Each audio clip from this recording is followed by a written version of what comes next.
வணக்கம். இன்றைக்கி லட்டு செய்யலாங்க. எப்படி செய்யலாம்னு சொல்லிட்டு பார்க்கலாம் வாங்க. கடலை மாவு எடுத்துருக்கேங்க. 1/4 கிலோ கடலை மாவு எடுத்துருக்கேன். அதில் கொஞ்சமாக உப்பு சேர்த்துருவோம். சர்க்கரை 300 கிராம் எடுத்துருக்கேன். 280 கிராம் கடலை மாவு, 300 கிராம் சர்க்கரை எடுத்துக்கிறேங்க. நான் ஃபுட் கலர் எதுவும் சேர்க்கல, அதனால் மஞ்சள் பொடி கொஞ்சமாக சேர்த்துக்கிறேங்க. இப்போ தண்ணி ஊற்றி கலந்துருவோங்க. கரைச்சி எடுத்துருவோம். பாருங்கள், இந்த மாதிரி கரைச்சி எடுத்துக்கலாங்க. என்னோடய சேனலில் பூந்தி அப்லோட் பண்ணியிருப்பேன், ஸ்வீட் பூந்தி. அதே மெத்தடு தாங்க இதுவும். கெட்டி இல்லாமல் கலந்து எடுத்துக்கலாம். கேஸ் ஆன் பண்ணிவிடுவோங்க. எண்ணெய் விட்டுருவோம்.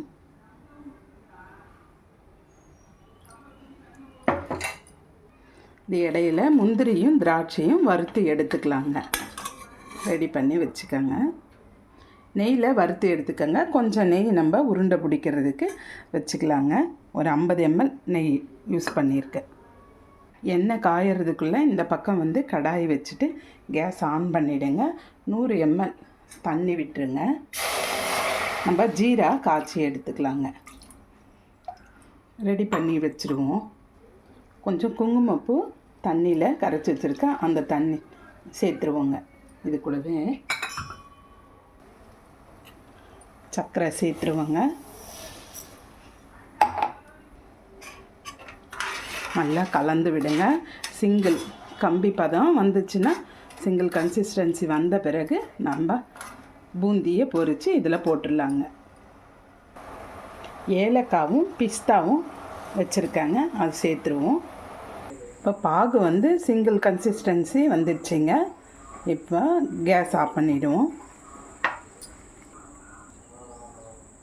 இப்போது பூந்தி போட்டுருவாங்க. ரெடியாக இருக்குது. அதுவே பிரிஞ்சு விழுது பாருங்கள். லாஸ்ட்டாக நம்ம தட்டி விடலாம். நம்ம மாவு கரைக்கிற பதம் தாங்க. நல்லா திருப்பி விட்டுருவோம். ரொம்ப செவக்கணுன்னே இல்லைங்க, எடுத்துடணும்.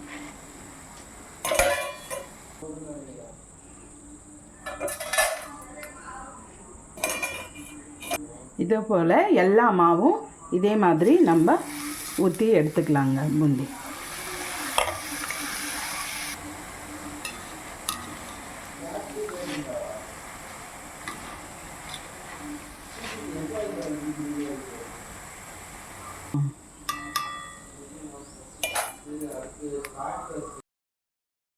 ஜீரா பாகில் இந்த பூந்திலாம் கொட்டிடுவோங்க.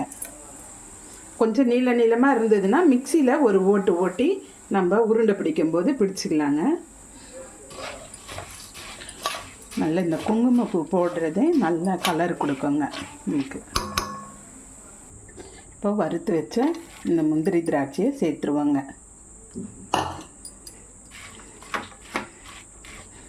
இப்போ உருண்டை பிடிச்சிடலாம். இப்போது நெய் கையில் தொட்டு எடுத்து நம்ம உருண்டை பிடிக்க ஆரம்பிச்சிடும். ஆஃப் பண்ணிடலாம். நீங்களும் இதே மாதிரி ட்ரை பண்ணி பாருங்கள். உங்களுக்கு இந்த வீடியோ பிடிச்சிருந்தா லைக் பண்ணுங்கள், ஷேர் பண்ணுங்கள், கமெண்ட் பண்ணுங்கள். மறக்காமல் சப்ஸ்கிரைப் பண்ணுங்கள். தேங்க்யூ.